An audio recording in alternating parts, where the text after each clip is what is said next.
الحمد للہ رب العالمین والصلاة والسلام علی سید المرسلین اما بعد فاعوذ باللہ من الشیطان الرجیم بسم اللہ الرحمن الرحیم الصلاة والسلام علیک یا رسول اللہ وعلی آلک واصحابک یا حبیب اللہ الصلاة والسلام علیک یا نبی اللہ وعلی آلک واصحابک یا نور اللہ۔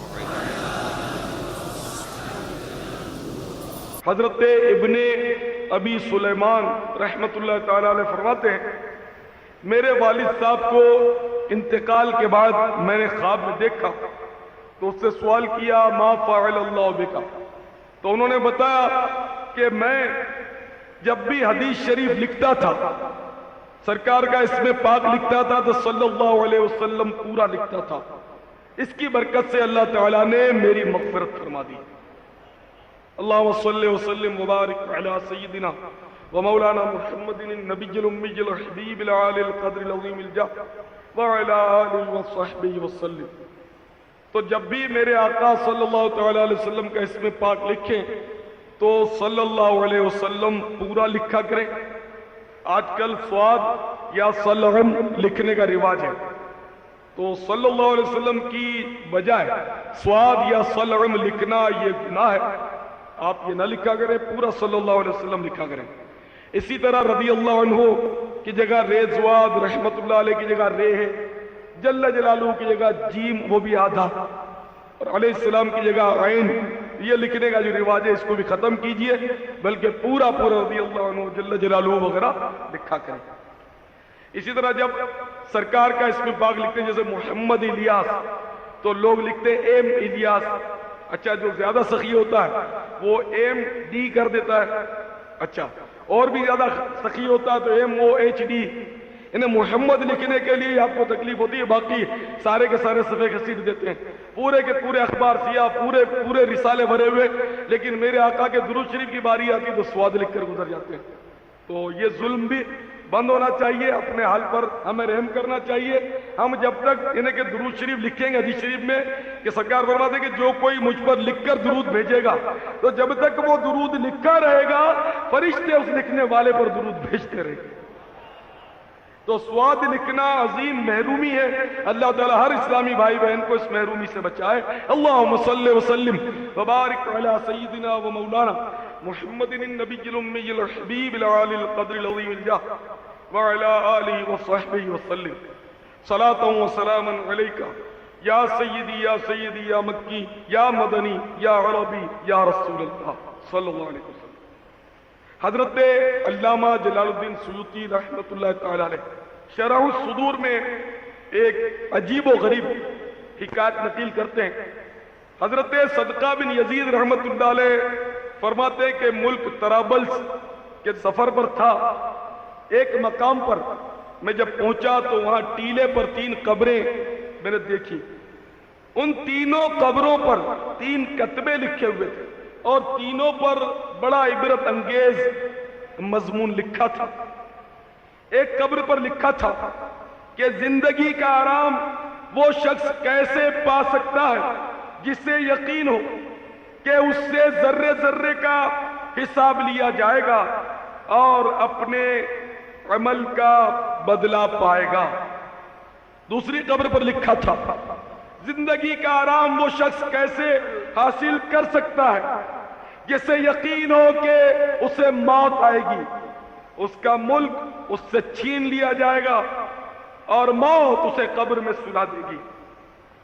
تیسری قبر پر جو کتبہ آویزاں تھا اس میں کچھ یہ الفاظ تھے کہ زندگی کا آرام وہ شخص کیسے پا سکتا ہے وہ یہ یقین ہو کہ قبر ہماری جوانی خاک میں ملا دے گی اور ہمارا چہرہ اور ہمارے اعضاء کو ٹکڑے ٹکڑے کر کے رکھ دے گی۔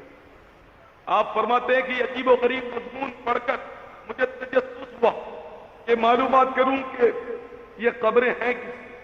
چنانچہ میں آبادی میں آیا اور ایک ضعیف شخص سے ملاقات کی اور اس سے دریافت کی کہ بزرگوار اگر آپ ان 3 قبروں والوں کو جانتے یا اس کی ہسٹری تاریخ آپ کو معلوم ہے تو آپ مجھے اس سے روشناس کرائیں۔ تو اس بوڑھے شخص نے احوال پیش کیا۔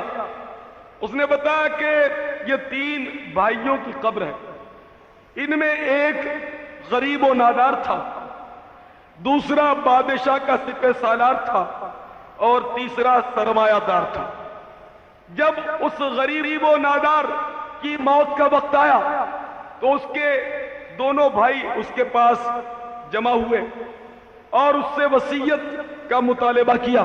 وہ چونکہ نیک آدمی تھا، پرہیزگار تھا، اس نے کہا کہ میرے بھائیوں تم جانتے ہو کہ میرے پاس مال و متاع نہیں، میں وصیت کو مال وال کے بارے میں کیا کروں، بس یہ وصیت ہے کہ مجھے اس ٹیلے پر دفن کرنا اور میری قبر پر یہ کتبہ آویزاں کرنا کہ زندگی کا وہ شخص کیسے چین پا سکتا ہے جسے یقین ہو کہ اس سے ذرے ذرے کا حساب لیا جائے گا اور اپنے کیے کا بدلہ پائے گا، اور 3 دن میری قبر کی زیارت کو آنا، شاید تمہیں کوئی عبرت ہو۔ چنانچہ ایسا ہی کیا گیا۔ تیسرے دن دونوں بھائی تیسرے دن بھی گئے تھے فاتحہ پڑھنے کے لیے۔ مالدار پہلے سے جا چکا تھا، سپہ سالار جب دعا کر کے لوٹنے لگا تو اس نے قبر میں ایک دھماکے کی آواز سنی، سہم گیا، خوف زدہ ہو کر بھاگا، کیوں تو گھر پہنچا، کپ کپی تاری تھی رات، جب سویا تو خواب میں اپنے اسی مرے ہوئے بھائی کو دیکھا۔ پوچھا بھائی تیری قبر میں آواز کیسی؟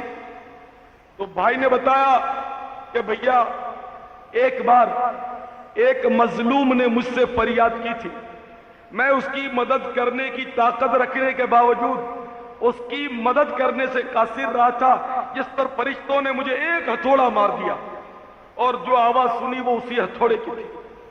سپہ سالار یہ خواب سن کر لرز اٹھا، آنکھ کھل گئی، بے قرار ہو گیا، دنیا سے اس کا دل ٹوٹ گیا۔ بادشاہ کو اس نے استعفیٰ دے دیا، جو کچھ مال و اسباب تھا سب اللہ کی راہ میں لٹا دیا اور اس نے اللہ کی عبادت میں وقت گزارنا شروع کیا۔ آخرکار اس کی موت کا وقت بھی آیا تو اس کا مالدار بھائی اپنے سپہ سالار بھائی کے پاس آیا اور اس سے وصیت کا مطالبہ کیا۔ تو سپہ سالار بھائی نے کہا کہ بھیا تم جانتے ہو کہ میں اپنے مال سے فارغ ہو چکا تھا، ہاں یہ وصیت ضرور کروں گا کہ برائے مہربانی مجھے میرے بھائی کے پہلو میں دفن کرنا اور میری قبر پر یہ کتبہ آویزاں کر دینا کہ وہ زندگی کا آرام کیسے پا سکتا ہے جسے یقین ہو کہ موت آئے گی، اس کا ملک چھین لے گی اور اسے قبر میں سلا دے گی، اور بھائی تو 3 دن تک میری قبر پر فاتحہ پڑھنے آنا، شاید تجھے کوئی عبرت ہو۔ چنانچہ اس نے ایسا ہی کیا۔ تیسرے دن جب وہ فاتحہ پڑھ کر لوٹ رہا تھا تو اس نے اپنے بھائی کی قبر میں ایک دیوار گرنے کی آواز سنی، یہ سہم کر بھاگا۔ رات جب سویا تو اپنے بھائی کو خواب میں دیکھا تو اس سے سوال کیا، ما فعل اللہ بکا، بھیا اللہ تعالیٰ نے تیرے ساتھ کیا معاملہ کیا؟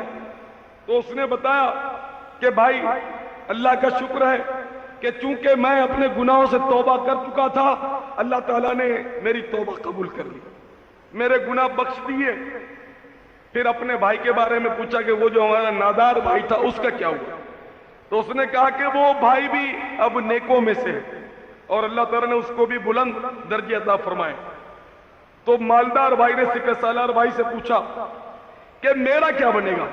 تو اس نے جواب دیا کہ جیسی کرنی ویسی بھرنی، تو جیسا عمل کرے گا ویسا ہی مرنے کے بعد صلہ پائے گا، لہذا تو اپنے اوپر لازم کر لے اور جان لے، فرصت کو غنیمت سمجھ، تجھے اس وقت فرصت ہے، اس کو غنیمت سمجھ، اچھے عمل کر لے اور نیک عمل کا توشہ اپنے لیے تیار کر لے، ورنہ یاد رکھ پچھتائے گا۔ یہ ہم سب کو کہا جاتا ہے۔ مالدار کی آنکھ کھل گئی، بھائی کے الفاظ یاد آ رہے ہیں کہ فرصت کو غنیمت جان اور کچھ آخرت کے لیے تیاری کر لی۔ چنانچہ اس کا دل بھی دنیا سے ٹوٹ گیا، اس نے سارا مال متاع اللہ کی راہ میں لٹا دیا اور وہ بھی اللہ اللہ کرنے میں مصروف ہو گیا۔ اس کی بھی موت کا وقت قریب آیا تو اس کا نوجوان بیٹا اس کے پاس آیا، ابا جان کو وصیت فرمایا، بیٹا اپنے دونوں چچاؤں کے پہلو میں مجھے دفن کرنا اور میری قبر پر یہ کتبہ آویزہ کر دینا کہ وہ شخص زندگی کا آرام کیسے پا سکتا ہے جس کو یہ یقین ہو کہ قبر ہماری جوانی خاک میں ملا دے گی اور ہمارے چہرے اور اعضاء کے ٹکڑے ٹکڑے کر دے گی، اور 3 دن تک میری قبر پر حاضری دینا۔ چنانچہ اس بیٹے نے بھی ایسا ہی کیا۔ تیسرے دن جب اپنے مرحوم باپ کی قبر سے فاتحہ پڑھ کر وہ لوٹنے لگا تو اس نے بھی ایک دھماکے کی آواز سنی، یہ بھی سہم گیا۔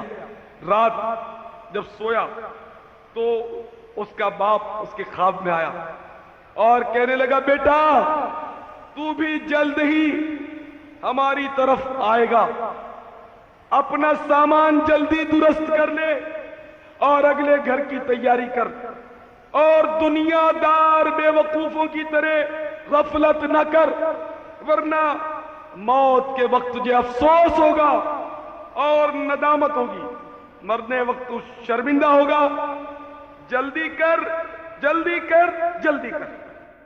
والد نے مجھے 3 بار فرمایا، جلدی کر جلدی کر جلدی کر، تو یہ اشارہ اس طرف ہے کہ ہو سکتا ہے کہ میں 3 مہینے زندہ رہوں، یا عین ممکن ہے 3 دن زندہ رہوں، کہ میرے باپ نے مجھے 3 بار کہا ہے جلدی کر جلدی کر جلدی کر۔ وہ بزرگ بتا رہے ہیں حضرت صدقہ بن یزید کو کہ جب تیسرا دن آیا تو اس لڑکے نے وضو کیا، قبلہ روح وہ لیٹا، کلمہ شہادت پڑھا اور اس نے بھی دم توڑ دیا۔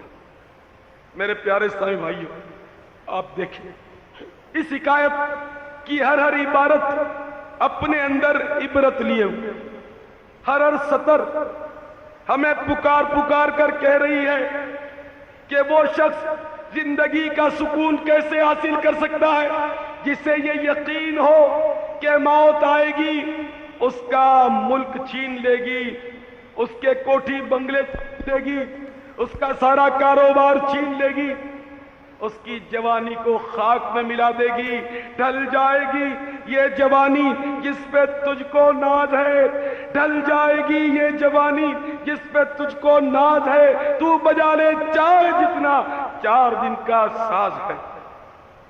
یہ واقعہ سراپا عبرت، لیکن افسوس کہ ہماری نگاہوں پر غفلت کے پردے پر ہم روزانہ جنازے اٹھتے دیکھتے ہیں، لیکن کبھی تو سوچا ہوتا کہ جس طرح آج اسے اٹھا کر لے چلے ہیں مجھے بھی کندھوں پر لاد کر میرے ناز اٹھانے والے لے چلے۔ اگر یہ تصور حقیقی معنوں میں بندھ جائے تو یقیناً ہماری گناہوں کی عادت چھوٹ سکتی ہے۔ حضرت سیدنا یعقوب علیہ نبینا علیہ السلام کی بارگاہ میں ایک بار سیدنا ملک الموت عزرائیل علیہ السلام حاضر ہوئے۔ آپ نے فرمایا کہ کیا تو میری روح قبض کرنے کے لیے آیا؟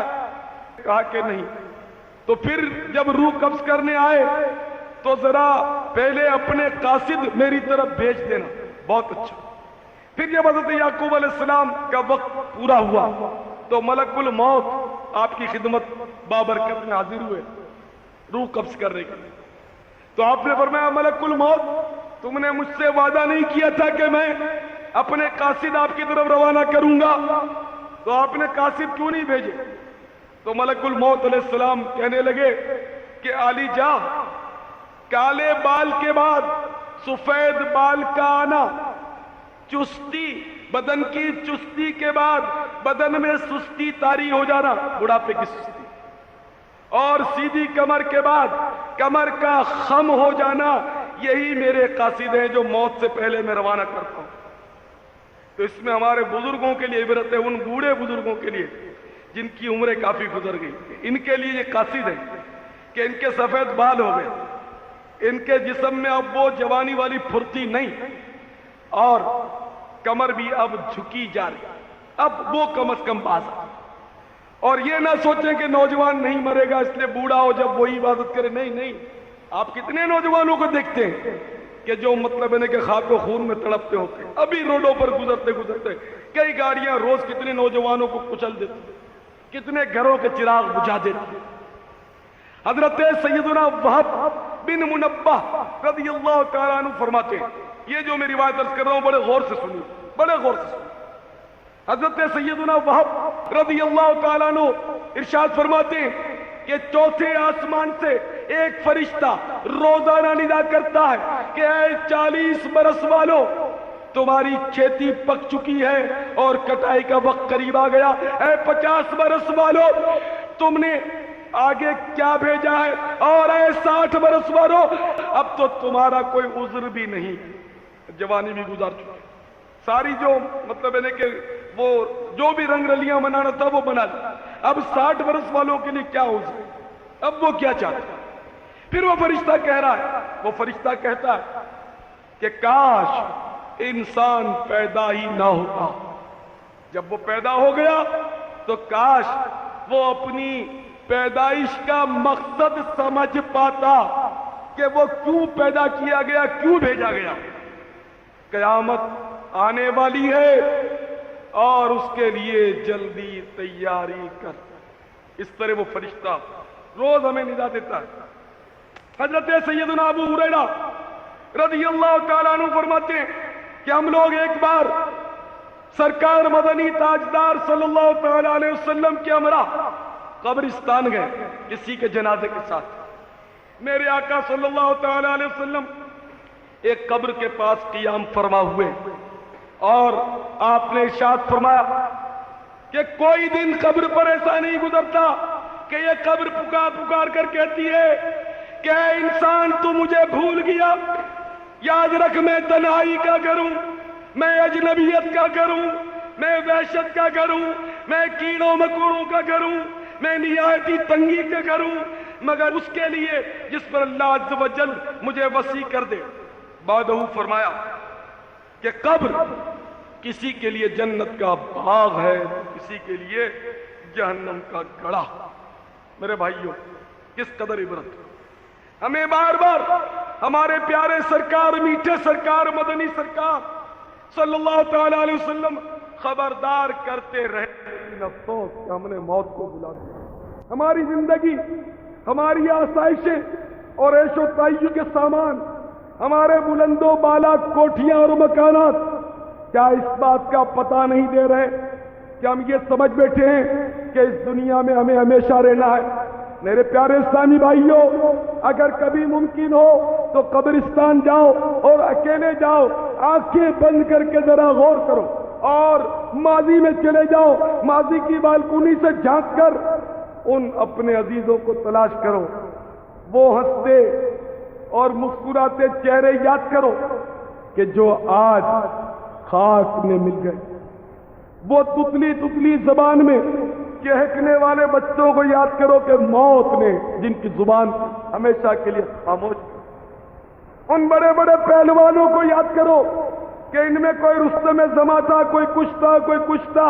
آج قبر نے ان کا نام و نشان مٹا دیا, موت نے ان کو صفحہ ہستی سے ختم کر دیا. اور ان مالداروں کو بھی یاد کرو کہ جو مال کماتے نہیں تھکتے تھے, ہر وقت ان کے یہی پیش نظر ہوتا تھا کہ کسی طرح مجھے دنیا کا مال حاصل ہو جائے, اور حصول مال کی خاطر ہر طرح کی تکلیف وہ برداشت کرتے تھے, ہر طرح کا سفر انہیں گوارا تھا.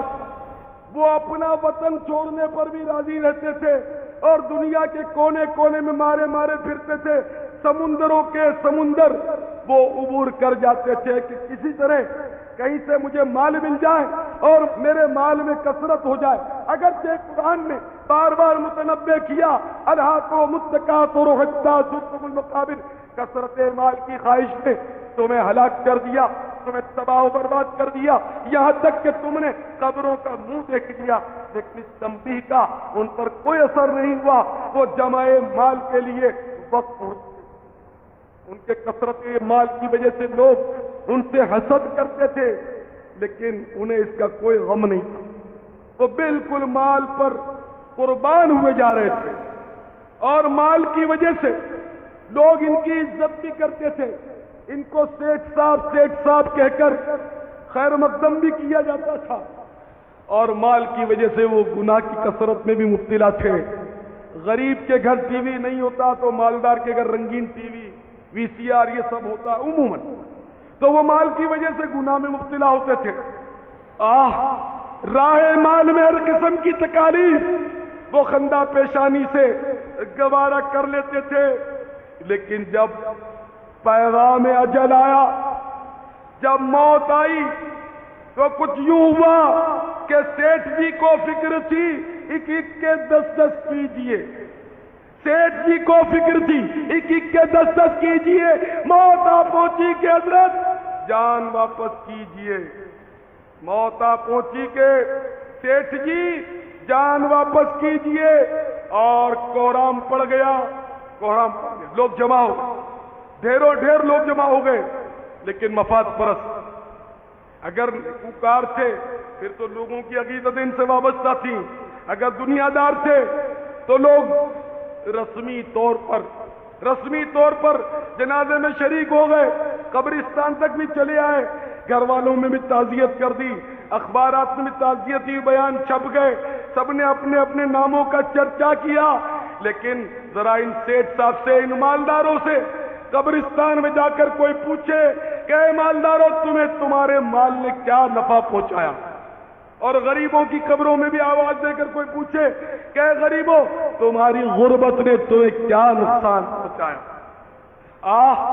وہ لوگ جو اپنے جسم پر مکھی نہیں بیٹھتے تھے، اپنے کپڑے پر سلوٹ نہیں آنے دیتے، پریس کیے ہوئے کپڑے پہنتے اور سلوٹ تک یہ گوارا نہیں کرتے تھے، کوئی دھبا ان کے کپڑے پر نہیں آ سکتا تھا. آج وہ بغیر کسی بستر کے، بغیر تکیے کے مٹی پر ڈال دیے گئے اور انہیں وہی لباس ملا، وہی کفن ملا جو فٹ پاتھ پر لاوارث مردے کو ملتا ہے. وہی کفن اس سرمایہ دار، اس بادشاہ، اس حاکم وقت، اس وزیر کو ملا. ایسی مساوات. ذرا ان سے پوچھے کہ مٹی نے ان کے بدن کا کیا بنایا. مٹی نے ان کا بدن کھا ڈالا، ان کے پیٹ پھٹ گئے، ان کے جوڑ الگ ہو گئے. اونچے اونچے پلنگوں سے انہیں اٹھا کر زمین کی گہرائیوں میں ڈال دیا گیا. کسی نے ان کی قبر کو ایئر کنڈیشنڈ نہیں کیا، کوئی بتی کا انتظام نہیں ہوا، کوئی پنکھا نہیں لگایا گیا، اس میں کوئی باغ باغیچہ نہیں لگایا گیا، اس کے لیے کوئی نرم تکیا یا کوئی اسپنج کا گدا نہیں بچھایا گیا، بلکہ چٹائی بھی نہیں بچھائی، یوں ہی مٹی پہ چھوڑ دیا. ان کے وہ نوکر چاکر جو ہر وقت حاضر ہوں کہہ کر دوڑے پڑتے تھے، ایک آدمی کمپنی فراہم کرنے کے لیے ان کے ساتھ نہیں گیا. آج یہ اکیلے پڑے، آج ان کا کوئی پرسان حال نہیں، سارا مال وبال ہوا پڑا ہے، گناہوں کا ڈھیر پڑا ہوا ہے اور پھنسے پڑے ہیں. اور ان کی وہ زبان، آپ ماضی میں غور کر رہے ہیں، ان کی وہ زبان جو ہر وقت چہکتی تھی، فلمی گانے بولتی تھی، جھوٹ بولتی تھی، غیبت کرتی تھی، گالیاں بکتی تھی، لطیفے سناتی تھی، کسی کا دل توڑ کر رکھ دیتی تھی، وہ زبان اس پر کیڑے چمٹے پڑے ہیں. ان آنکھوں کا حال دریافت کر جو ہر طرف دیکھتی تھی، فلمیں دیکھتی تھی، ڈرامے دیکھتی تھی، وی سی آر پر فلمیں دیکھتی تھی، نامحرموں کو تاکتی تھی، نہ جانے کیا کیا دیکھتی تھی. ان آنکھوں کا حال دریافت کر کے ان کا کیا ہوا. وہ آنکھیں ابل کر رخساروں پر آ گئیں. ان کی نرم کھالوں کا حال کیا ہوا. وہ کھالیں سڑ گئیں. ان کے حسین چہروں کا پوچھئے کہ ان سے کیا سلوک کیا گیا. ان کے حسین چہرے سیاہ پڑ گئے، حسن و جمال سب پانی میں مل گیا. ان کا نازک بدن کیڑوں نے کھا لیا، ان کا گوشت کھا لیا، منہ پر مٹی پڑی ہوئی ہے، اس کے اعضاء الگ الگ ہو گئے. اور وہ مال، وہ خزانہ جسے گن کر جوڑ کر رکھا تھا، بہت سارا بینک بیلنس جو اس نے کیا تھا، وہ سارا کے سارا یہی دھرا کا دھرا رہ گیا، اور اس کے ورثہ نے اس کو مل بانٹ کر کھا لیا۔ اس کے مکانات، عمدہ عمدہ مکانات، کوٹھیاں، بنگلے، اس کے دشمن اس میں آباد ہو گئے، اس کے لیے کچھ بھی نہ رہا۔ اس کی بیویوں نے عزت گزاری، دوسروں سے نکاح کر لیے، اب نہ وہ کسی کے پاس آ سکتے ہیں، نہ وہ کسی کو بلا سکتے ہیں۔ آنکھیں ابل کر رخساروں پر آ گئی، دانت جھڑ گئے، گردن جدا ہو گئی، منہ میں پانی اور پیپ وغیرہ بھرا ہوا ہے۔ افسوس کہ یہ دنیا اس سے چھوٹ گئی۔ اس کے سردی گرمی کے جوڑے جو تھے وہ بھی یہیں رکھے رہ گئے، کار اس کی گیرج میں رہ گئی، اس کی دکانیں بھی اس کے بغیر سونی ہو گئی۔ میرے پیارے سائیں بھائیوں، آج ہمارے گھروں میں بھی میت ہوتے ہیں، ہم بھی کسی کی آنکھ بند کرتے ہیں، کسی کے دونوں پاؤں کے انگوٹھے بند کرتے ہیں، کسی کا منہ جکڑ کر بند کرتے ہیں، کسی پر چادر اڑاتے ہیں۔ یاد رکھیے یہی سب کچھ ہمارے ساتھ بھی کیا جائے گا، آج نہیں تو کل، کل نہیں تو پرسوں۔ اللہ کا وعدہ ہے، قرآن کا ارشاد ہے، کل نفس ذائقۃ الموت، ہر جاندار نے موت کا مزہ چکھنا ہے۔ میرے پیارے بھائیوں، یہ دنیا کی محبت ہمیں لے ڈوبے گی۔ کل بروز قیامت ایک بڑھیا کھوسک، اس کے آگے کے دانت نکلے ہوئے ہوں گے، کریہا صورت، نیلی کیری آنکھیں، وہ لائی جائے گی۔ لوگوں کو دیکھ کر اس کے سامنے وحشت ہوگی، لوگوں سے سوال ہوگا کہ اے لوگوں، تم جانتے ہو یہ کون ہے؟ تو لوگ کہیں گے کہ ہمیں کیا معلوم کہ یہ کون ہے، اس سے تو ہمیں خوف آ رہا ہے، اس کے دانت لمبے لمبے آگے نکلے ہوئے، بڑی دہشت ناک ہوگی، ہمیں اس سے خوف آ رہا ہے۔ تو کہا جائے گا یہ وہی تمہاری دنیا ہے جس کی خاطر تم قتل و غارت گری کا بازار گرم کرتے تھے، تم قطع رحمی کرتے تھے، بغض و حسد کرتے تھے، اور اس کے عشق میں، اس کی محبت میں، اس کے دام تزویر میں گرفتار تھے۔ اب یہ تمہاری دنیا، اس کو دیکھ لو۔ پھر اس بڑھیا کو، جو دنیا بڑھیا کی صورت میں آئی تھی، اس کو جہنم میں پھینک دیا جائے گا۔ وہ چلائے گی کہ کہاں ہے وہ دنیا دار، کہاں ہے وہ دنیا دار جو مجھ پر فریفتہ اور شیفتہ تھے، انہیں بھی میرے ساتھ لے آؤ۔ چنانچہ جو دنیا سے محبت کرنے والے لوگ ہیں، جو دنیا دار لوگ ہیں، دنیا سے محبت کرنے والے لوگ ہیں، روایت میں آتا ہے کہ ان کو بھی اس بڑھیا کے ساتھ جہنم میں داخل کر دیا جائے گا۔ الامان والا ماں باپ کی خدمت کرنا، بال بچوں کی خدمت کرنا، حلال روزی کمانا، قدر ضرورت، ان باتوں کو کوئی دنیا داری نہیں کہتا، لیکن ہماری دنیا کی محبت جو ہے میرے بھائیوں، وہ سب کو پتہ ہے۔ نعوذ باللہ ہم نے دین پر دنیا کو ترجیح دے رکھی، عملی طور پر یہی ظاہر ہوتا ہے۔ اب مثلاً آپ نے دور دراز کا سفر کیا تو سب کے ذہن پر یہ بات ہے کہ میں نے اللہ کے دین کے لیے اتنا سفر کیا۔ یعنی لوگ کوئی بولتا ہے صاحب ہم ادھر سے آئے، ہم ادھر سے آئے، فلاں سے آئے، ادھر سے آئے، یعنی لوگ مطلب ہے کہ وہ جیسے بہت بڑا کارن ہم کو بتاتے کہ ہم ادھر سے آئے۔ اچھا، اور اگر کوئی کاروبار کے لیے آیا ہو تو پھر نہیں جاتا، پنجاب سے، بلوچستان سے، بیرون پاکستان کاروبار کے لیے روزی لوگ آتے تو کوئی نہیں جاتا تھا کہ سر ہم نے کوئی تیر مارا، لیکن دین کے لیے نکل بھی آئے تو ذہن میں یہ ہوتا ہے کہ میں نے بہت بڑا کام کر لیا۔ تو یہ شیطان کے وار ہوتے ہیں، وہ ہمیں اس طرح بھی ہمارے عمل برباد کرتا ہے۔ تو ایسا نہیں ہونا چاہیے، بلکہ یہ ہماری سعادت ہے کہ اللہ نے ہمیں توفیق دی، ہمارا کمال نہیں ہے، اس خالق لم یزل کا کرم ہے کہ اس نے توفیق دی، ہمارا گھر، ہمارا قدم دین کے لیے اٹھا۔ تو میرے پیارے سائیں بھائیو، ذرا سوچئے، ذرا غور کیجئے، ذرا سوچئے اس وقت کیا ہوگا جب شور پڑ جائے گا، جب شور پڑ جائے گا کہ فلاں بیمار ہو گیا، ڈاکٹر کو بلاؤ، حکیم کو لاؤ، ڈاکٹر آتا ہے، نبض دیکھتا ہے، ڈاکٹر گمسم ہو جاتا ہے، ماں چلاتی ہے ڈاکٹر صاحب میرے لال کو کیا ہو گیا، باپ کہتا ہے میرے بڑھاپے کے سہارے کو بچا لو، ڈاکٹر صاحب جتنی فیس چاہیے لے لو، لیکن ڈاکٹر صاحب امید نہیں دیتے۔ اتنے میں شور اٹھتا ہے کہ ارے اس کی زبان بھاری ہو گئی، اس کی آواز اب نہیں نکلتی، ارے اس کی آنکھیں چھت سے ٹنگ گئی، اور دیکھتے ہی دیکھتے دم توڑ دیا۔ تو میرے پیارے بھائیوں، ہم سب کے ساتھ یہی ہونا ہے کہ ایک دن ضرور موت آئے گی، آئے گی اور آئے گی، تو اس سے پہلے کہ موت آئے، موتو قبل ان تموتو، مر جاؤ مرنے سے پہلے۔ مرنے سے پہلے اگر ہم اپنے نفس امارہ کو مارنے میں کامیاب ہو گئے، خواہشات نفسانی کو مارنے میں کامیاب ہو گئے، تو انشاءاللہ مرنے کے بعد بھی ہمیں حیات دوام ملے گی۔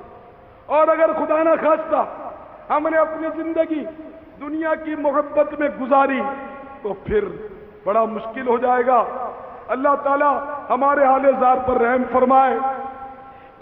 صلو علی الحبیب صلی اللہ تعالی علی محمد۔ مجھے اپنی اور ساری دنیا کے لوگوں کی اصلاح کی کوشش کرنی ہے۔